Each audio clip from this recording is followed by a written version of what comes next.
ओम शांति। 15/9/2020 की वाणी है। मीठे बच्चे, बाप आए हैं तुम्हें ज्ञान का तीसरा नेत्र देने, जिससे तुम सृष्टि के आदि मध्य अंत को जानते हो। प्रश्न है, शेरनी शक्तियाँ ही कौन सी बात हिम्मत के साथ समझा सकती है? दूसरे धर्म वालों को यह बात समझाना है कि बाप कहते हैं तुम अपने को आत्मा समझो, परमात्मा नहीं। आत्मा समझकर बाप को याद करो तो विकर्म विनाश होंगे और तुम मुक्ति धाम में चले जाएंगे। परमात्मा समझने से तुम्हारे विकर्म विनाश नहीं हो सकते। यह बात बहुत हिम्मत से शेरनी शक्तियाँ ही समझा सकती है। समझाने का भी अभ्यास चाहिए। गीत है, नयनहीन को राह दिखाओ प्रभु। ओम शांति। बच्चे अनुभव कर रहे हैं रूहानी बाप। क्या ये अनुभव कर रहे हैं बच्चे? रूहानी याद की यात्रा से कठिनाई देखने में आती है। भक्ति मार्ग में दर दर ठोकरें खानी होती है। अनेक प्रकार के जप यज्ञ तप करते हैं, शास्त्र आदि पढ़ते हैं, जिस कारण ही ब्रह्मा की रात कहा जाता है। आधा कल्प रात और आधा कल्प दिन। ब्रह्मा अकेला तो नहीं होगा ना। प्रजापिता ब्रह्मा है तो जरूर उनके बच्चे ब्रह्मा कुमार कुमारियां भी होंगे, परंतु मनुष्य नहीं जानते। बाप ही बच्चों को ज्ञान का तीसरा नेत्र देते हैं, वही जिससे तुमको सृष्टि के आदि मध्य अंत का ज्ञान मिला हुआ है। तुम कल्प पहले ब्राह्मण थे और देवता बने थे। जो बने थे वही फिर बनेंगे। आदि सनातन देवी देवता धर्म के तुम हो। तुम ही पूज्य फिर पुजारी बनते हो। आत्मा मानती है हम पूज्य थे, फिर हम पुजारी बने। पूज्य से पुजारी फिर पूज्य बनते हैं।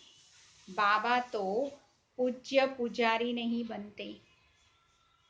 तुम कहेंगे हम पूज्य पावन सो देवी देवता थे, फिर 84 जन्मों के बाद कंप्लीट पतित बन जाते हैं। अभी भारतवासी जो आदि सनातन देवी देवता धर्म वाले थे, उन्हों को अपने धर्म का कुछ भी पता नहीं है। तुम्हारी इन बातों को सब धर्म वाले नहीं समझेंगे। जो इस धर्म के कहाँ कन्वर्ट हो गए हैं वही आएंगे। ऐसे कन्वर्ट तो बहुत हो गए हैं। बाबा कहते हैं जो शिव और देवताओं के पुजारी हैं उनको सहज है, अन्य धर्म वाले माथा खपाएंगे। जो कन्वर्ट होगा उनको टच होगा और आकर समझने की कोशिश भी करेंगे, नहीं तो मानेंगे ही नहीं। आर्य समाजियों में भी बहुत आए हुए हैं, सिख लोग भी आए हुए हैं। आदि सनातन देवी देवता धर्म वाले जो कन्वर्ट हो गए हैं उनको अपने धर्म में जरूर आना पड़ेगा। जाड़ में भी अलग अलग सेक्शन है ना, फिर आएंगे भी नंबरवार। टाल टालियां भी निकलती रहती हैं। वह पवित्र होने के कारण उन्हों का प्रभाव अच्छा निकलता है। इस समय देवी देवता धर्म का फाउंडेशन है नहीं, जो फिर लगाना पड़ता है। बहन और भाई तो बनना ही पड़े। हम एक बाबा के बच्चे, सब आत्माएं भाई भाई हैं, फिर भाई बहन बनते हैं। जब अब जैसे कि नई सृष्टि की स्थापना हो रही है तो पहले पहले है ब्राह्मण। नई सृष्टि की स्थापना में प्रजापिता ब्रह्मा तो जरूर चाहिए ना। ब्रह्मा द्वारा ब्राह्मण होंगे, उनको रुद्र ज्ञान यज्ञ भी कहा जाता है। इसमें ब्राह्मण जरूर चाहिए। प्रजापिता ब्रह्मा की औलाद जरूर चाहिए। वह है ग्रेट ग्रेट ग्रैंडफादर।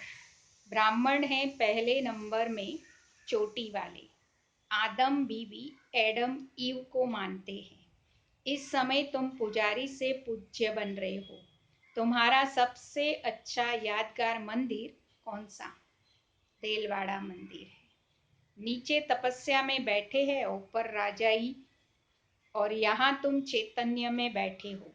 यह मंदिर खलास हो जाएंगे, फिर भक्ति मार्ग में बनेंगे। तुम जानते हो अभी हम राजयोग सीख रहे हैं, फिर नई दुनिया में जाएंगे। वह जड़ मंदिर, तुम चैतन्य में बैठे हो। तो मुख्य मंदिर यह ठीक बना हुआ है। स्वर्ग को नहीं तो कहाँ दिखाए, इसीलिए छत में स्वर्ग दिखाया। इस पर बहुत अच्छा समझा सकते हो। बोलो, भारतवासी ही स्वर्गवासी थे, फिर अब नर्क है, नर्कवासी है। इस धर्म वाले जट समझ जाएंगे। हिंदुओं में भी देखेंगे तो अनेक प्रकार के धर्मों में जाकर पड़े हैं। तुमको मेहनत करनी पड़ती है निकालने में। बाबा ने समझाया है, अपने को आत्मा समझ मामेकम याद करो, बस, और कुछ बात ही नहीं करना चाहिए। जिनका अभ्यास नहीं, उनको तो बात करनी भी नहीं चाहिए, नहीं तो बीके का नाम बदनाम कर देते हैं। अगर दूसरे धर्म वाले हैं तो समझाना चाहिए कि यदि तुम मुक्ति धाम में जाना चाहते हो तो अपने को आत्मा समझो, बाबा को याद करो, अपने को परमात्मा नहीं समझो। अपने को क्या कह रहे बाबा? अपने को आत्मा समझ बाप को याद करेंगे तो तुम्हारे जन्म जन्मांतर के पाप कट जाएंगे और मुक्ति धाम में चले जाएंगे। तुम्हारे लिए यह मन मना भव मंत्र ही बस है, परंतु बात करने की हिम्मत चाहिए। शेरनी शक्तियां ही सर्विस कर सकती हैं। सन्यासी लोग बाहर में जाकर विलायत वालों को ले आते हैं कि चलो तुमको स्पिरिचुअल नॉलेज देवे। अब वह बाप को तो जानते ही नहीं है, ब्रह्म को भगवान समझ कर कह देते हैं हमको याद करो, बस यह मंत्र दे देते हैं। जैसे किसी चिड़िया को अपने पिंजड़े में डाल देते हैं तो ऐसे समझते हैं। ऐसे समझने में भी टाइम लगता है। बाबा ने कहा था, हर एक चित्र के ऊपर लिखा हो शिव भगवानु वाच्य। तुम जानते हो इस दुनिया में, तुम जानते हो, बाबा कहते हैं इस दुनिया में धनी बिगर सब निधन के हैं। पुकारते हैं तुम मात पिता हम बालक तेरे। अच्छा, उसका अर्थ क्या है? ऐसे ही बोलते रहते हैं, तुम्हारी कृपा से सुख गनेरे। अब बाप तुमको स्वर्ग के सुख के लिए पढ़ा रहे हैं, जिसके लिए तुम पुरुषार्थ कर रहे हो। जो करेगा सो पाएगा। इस समय तो सब पतित हैं। पावन दुनिया तो एक ही स्वर्ग है। यहाँ कोई भी सतो प्रधान हो न सके। सतयुग में तो सतो प्रधान थे, वही अभी तमो प्रधान पतित बन गए हैं। क्राइस्ट के पिछाड़ी अनेक धर्म वाले आते हैं, वह तो पहले सतो प्रधान होंगे ना। जब लाखों की अंदाजों में होते हो तब लश्कर तैयार होता है लड़कर बादशाही लेने। उनको सुख भी कम तो दुख भी कम। तुम्हारे जैसा सुख तो किसी को मिल न सके। तुम अभी तैयार हो रहे हो सुखधाम में जाने के लिए। बाकी सब धर्म वाले स्वर्ग में थोड़ी आते हैं। भारत जब स्वर्ग था तो उन जैसा पावन कोई खंड होता ही नहीं है। जब बाप आते हैं तब ईश्वरीय राज्य की स्थापना होती है। वहां लड़ाई आदि की तो कोई बात ही नहीं है। लड़ना झगड़ना तो बहुत पीछे शुरू होता है। भारतवासी इतना नहीं लड़े हैं, थोड़े आपस में लड़कर अलग हो गए। द्वापर में एक दो पर चढ़ाई करते हैं। यह चित्र आदि बनाने में भी बड़ी बुद्धि चाहिए। यह भी लिखना चाहिए कि भारत जो स्वर्ग था सो फिर नर्क जैसे कैसे बना है, आकर समझो।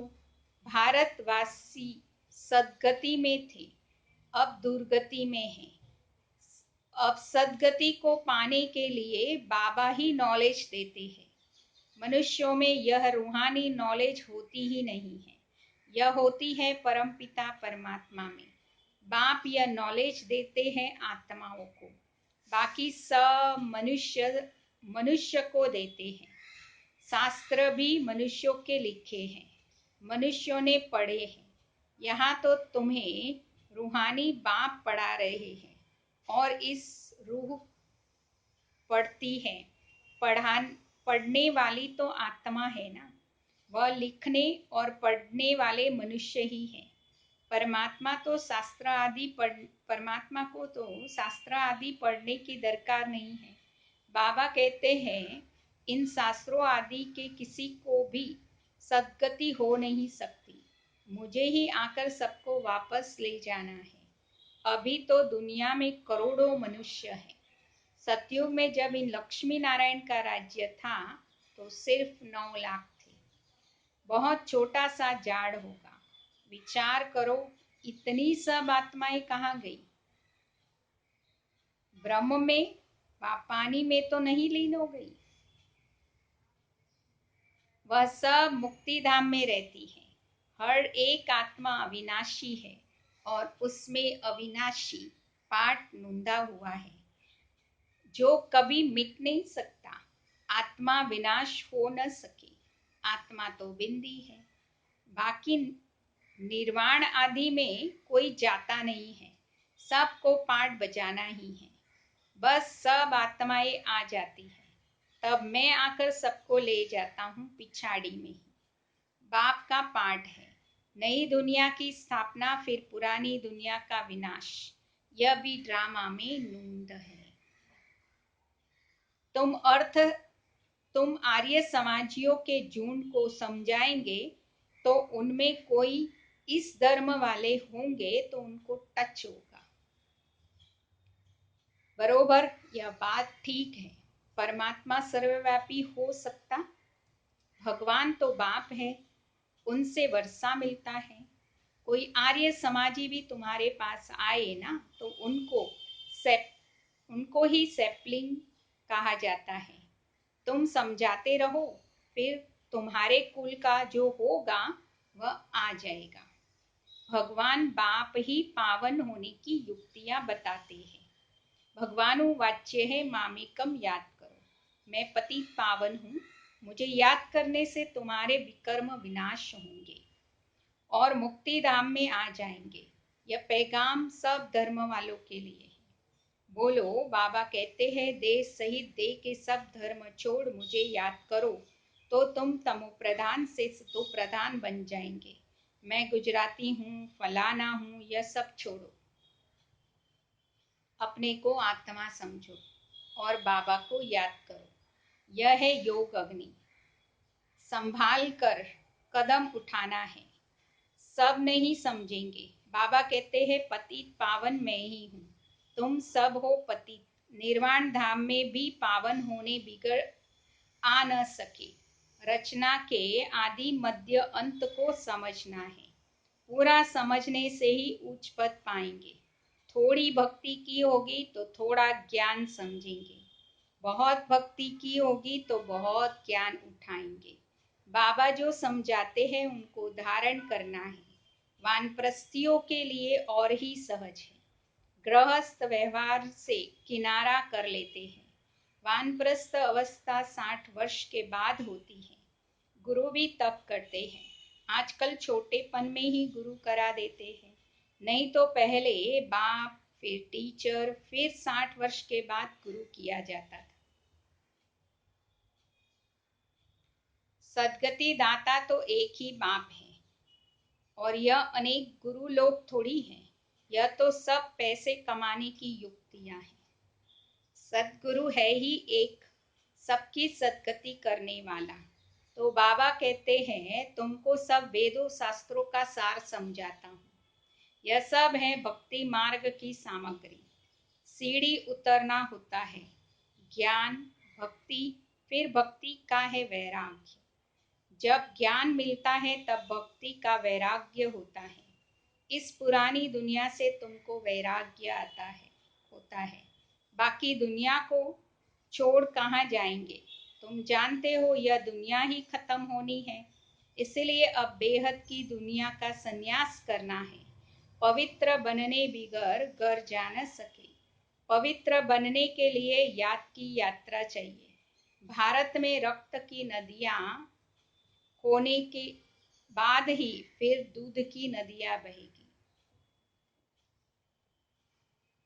विष्णु को भी क्षीर सागर पर दिखाते हैं। समझाया जाता है इस लड़ाई से मुक्ति, जीवन मुक्ति के गेट्स खुलेंगे। जितना तुम बच्चे आगे बढ़ते उतना ही आवाज निकलता रहेगा। अब लड़ाई लगी की लगी, एक चिंगारी से देखो आगे क्या हुआ था। समझते हैं कि लड़ेंगे जरूर, लड़ाई चलती ही रहती है। एक दो के मददगार बनते रहते हैं। तुमको भी नई दुनिया तो तुमको भी नई दुनिया चाहिए तो पुरानी दुनिया जरूर खत्म होनी चाहिए। अच्छा, मीठे मीठे सीखी लदे बच्चों प्रति माता पिता बाप दादा का याद प्यार और गुड मॉर्निंग। रूहानी बाप की रूहानी बच्चों को नमस्ते। हम रूहानी बच्चों की रूहानी बाप दादा को याद प्यार गुड मॉर्निंग और नमस्ते बाबा। नमस्ते, सदा रहो मुस्कुराते। धारणा के लिए सार है, यह पुरानी दुनिया अब खत्म होनी है, इसीलिए इस दुनिया का संन्यास करना है। दुनिया को छोड़कर कहाँ जाना नहीं है, लेकिन हमें बुद्धि से भूलना है। दूसरी पॉइंट है, निर्वाण धाम में जाने के लिए पूरा पावन बनना है। रचना के आदि मध्य अंत को पूरा समझकर नई दुनिया में उच्च पद पाना है। वरदान है, अलबेलेपन की नींद को तलाक देने वाले निंद्राजित चक्रवर्ती भव। साक्षात्कार मूर्त बन भक्तों को साक्षात्कार कराने के लिए अथवा चक्रवर्ती बनने के लिए निंद्राजित बनो। जब विनाश काल भूलता है तब अलबेलेपन की नींद आती है। भक्तों की पुकार सुनो, दुखी आत्माओं के दुखों की पुकार सुनो, प्यासी आत्माओं के प्रार्थना की आवाज को सुनो,